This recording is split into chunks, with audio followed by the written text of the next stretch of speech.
اور ایک جملہ فرماتے ہیں، یا علی مجھے میرے رب کی قسم ہے یہ پتر تو آپ کا ہے لیکن تصویر مصطفیٰ کی ہے، اور یا علی یاد رکھیے گا مجھے اپنے خون کے رشتہ داروں سے زیادہ حضور کے رشتہ دار پیارے ہیں۔ یہ ہے اطاعت خلفائے راشدین، خلفائے راشدین نے یہ کر کے بتایا ہے، اس کی اطاعت کرنی ہے۔ چلو جس ہستی کو ہم تاجدار عدالت کہتے ہیں، جو عدالت کی دنیا کا بادشاہ ہے، اس کی اطاعت کیسے کرنی ہے؟ 70 سے زیادہ واقعات میری نظر سے گزر چکے ہیں، ایک عد نہیں، 70 سے زیادہ واقعات حضرت مولا علی کو مخاطب کر کے حضرت عمر فاروق رضی اللہ تعالیٰ عنہ، 70 سے زیادہ واقعات میری نظر سے گزر چکے ہیں، یعنی اس سے بھی زیادہ مرتبہ زندگی میں یہ جملہ فرمایا، لولا علی لہلک عمر، خدا کی قسم آج اگر علی مشکل کشا نہ ہوتا تو عمر برباد ہو جاتا۔ یہ اطاعت خلفائے راشدین، وہ جو مصرع حضرت نے پڑھا اس سے فیض لے کر آپ کے سامنے پیش کر رہا ہوں کہ خلفائے راشدین کی اطاعت کیا کرنی ہے۔ بات لمبی ہو جائے گی، مجھے اندازہ ہے کہ گرمی کا موسم ہے، ابھی محفل سما بھی ہم نے سننی ہے، رسول پاک صلی اللہ علیہ وآلہ وسلم کے خاندان عالی شان کا ذکر ہو رہا ہے، اور خلفائے راشدین کی زبان سے آپ کے سامنے باتیں کر رہا ہوں۔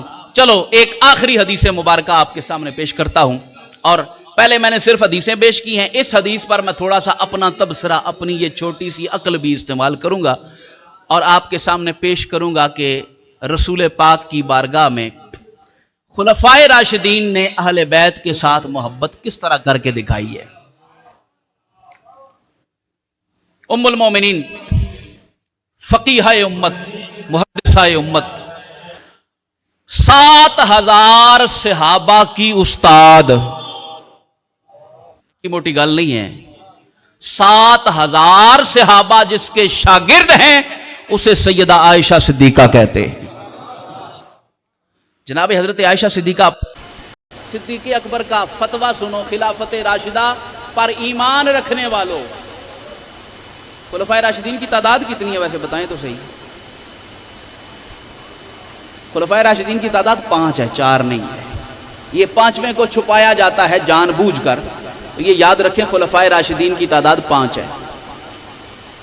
حضرت سیدنا امام حسن مجتبی علیہ السلام آپ کے 5-6 مہینے نہ ڈالے جائیں تو خلافت راشدہ پوری نہیں ہوتی۔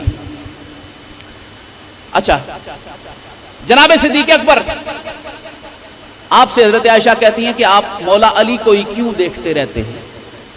صدیق اکبر فرماتے ہیں، بیٹی مجھے رب کی قسم ہے میں نے اپنے ان کانوں سے حضور کو یہ کہتے سنا ہے کہ ان نظر الی وجہ علی عبادت، علی کے چہرے کی طرف دیکھنا عبادت ہے۔ علی کے چہرے کی طرف دیکھنا عبادت ہے۔ اب جو علماء بیٹھے ہوئے ہیں، میں سب سے کم پڑھا لکھا بندہ ہوں، تو میں آپ کی توجہ چاہوں گا، اس حدیث پہ تھوڑا سا میرا اس دماغ کو تھوڑا سا استعمال کیا ہے۔ رسول پاک نے یہ نہیں فرمایا ان نظر علی وجہ علی عبادت، کہ علی کے چہرے پر یا علی کے چہرے کو دیکھنا عبادت ہے، نہیں، ان نظر الی وجہ علی عبادت، علی کے چہرے کی طرف دیکھنا عبادت ہے۔ اور توجہ کر سو، اگر توجہ کی تو قبر تک انشاءاللہ بات یاد رہے گی، دل پہ نقش ہو جائے گی، تو جو توجہ نہ کیتی نے تو میں اپنی محنت کر جو لیں۔ رسول پاک نے کیا فرمایا؟ ان نظر الی وجہ علی عبادت، چہرے کی طرف دیکھنا عبادت ہے۔ حضرت ابوبکر صدیق نے دیکھا علی کا چہرہ، عبادت کر لی۔ حضرت عمر فاروق نے دیکھا، عبادت کر لی۔ حضرت عثمان غنی نے دیکھا، عبادت کر لی۔ حضرت عمار ابن یاسر نے دیکھا، عبادت کر لی۔ حضرت مقداد ابن اسود نے دیکھا، عبادت کر لی۔ بلال حبشی نے دیکھا، عبادت کر لی۔ ان سب نے تو عبادت کر لی، ساڈا کے قصور ہے، اسی کیوں نہ کریے؟ ہمارا کیا قصور ہے؟ یہی قصور ہے کہ 1400 سال کے بعد ہم پیدا ہوئے ہیں، یہ عبادت ہمیں نصیب کیوں نہیں ہو رہی؟ رسول پاک نے فرمایا گھبراؤ نہیں، علی کے چہرے کو دیکھنا تو عبادت ہے ہی، جہاں علی کا چہرہ ہے اس طرف دیکھنا بھی عبادت ہے۔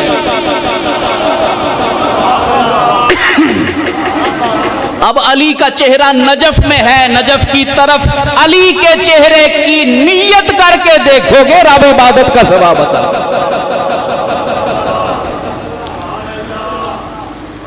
اس گھر کی شان، یہ تو چونکہ مہینہ ہی اس گھر کا ہے، ویسے بھی ساری زندگی ہماری انہی کی ہے، بلکہ حضرت عمر فاروق کا ایک اور قول مجھے یاد آیا۔ دیکھو بات سے بات نکلتی چلی جا رہی، یہ میرا ٹاپک ہی نہیں تھا۔ جناب عمر فاروق، آپ جانتے ہیں نا کہ امام حسن امام حسین کے ساتھ بہت پیار کرتے تھے، بڑی عزت کرتے تھے، بڑا احترام کرتے تھے، حالانکہ بزرگ تھے، لیکن ان کے بچہ ہونے کے باوجود وہ سمجھتے تھے کہ یہ بچے تو ہیں لیکن بچے کس کے ہیں؟ ادب کیا کرتے تھے۔ تو آپ کے صاحبزادے نے اعتراض کر دیا کہ آپ اتنا ادب کیوں کرتے ہیں؟ تو جناب عمر فاروق نے کہا پتر تجھے پتہ نہیں ہے عمر کے جسم پہ یہ جو بال ہیں نا، یہ بھی ان کے صدقے میں اللہ نے اگائے۔ عمر کے جسم میں جو سانسیں چل رہی ہیں ان کے صدقے میں چل رہی ہیں۔ تو یہ ساری کائنات اگر رسول پاک کے خاندان کے صدقے میں چل رہی ہے، آج کی اس پاک تقریب میں عہد کر کے اٹھو کہ پوری زندگی خاندان رسول کے دھڑے میں رہیں گے، رسول کائنات سے لے کر کائنات کے آخری سید تک جو رسول کائنات کے گھر کا مخالف ہوگا ہم اس کے ساتھ دشمنی رکھیں گے، جو اس گھر کا وفادار ہوگا اس کے ساتھ دوستی رکھیں گے۔ میں دعوے کے ساتھ کہتا ہوں کہ اگر یہ عقیدہ لے کے اٹھو تو خدا کی قسم آج تمہاری حاضری اللہ کی بارگاہ میں 100% قبول ہے۔ نبی پاک علیہ السلام کے گھر کے غم میں غمگین رہا کرو، حضور کے گھر کی خوشی میں خوش رہا کرو، یہی دین ہے۔ علی کو ہاتھ پکڑ کے حضور کھڑا کریں نا اور خوش ہو، اس خوشی میں خوش ہوا کرو، اور حسین کو گود میں بٹھا کے میرے آقا آنسو بہائیں تو تم بھی آنسو بہایا کرو۔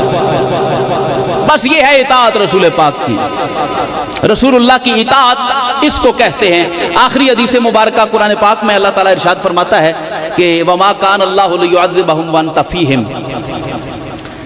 کہ اللہ تعالیٰ اس امت کو اجتماعی عذاب نہیں دے گا جب تک اے محبوب آپ ان کے اندر موجود ہیں، جب تک آپ ان کے اندر موجود ہیں۔ کتاب کا نام ہے الصواعق المحرقہ، امام ابن حجر مکی رحمۃ اللہ علیہ کی کتاب ہے۔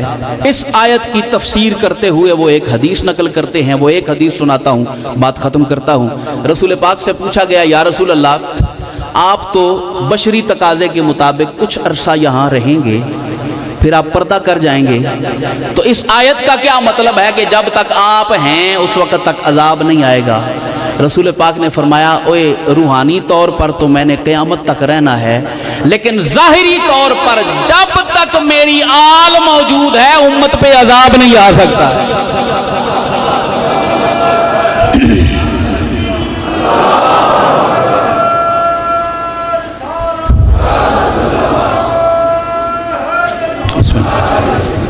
لی خمسۃ اطفی بہا حر الوباء الحاطمہ المصطفیٰ والمرتضیٰ وابناہما والفاطمہ۔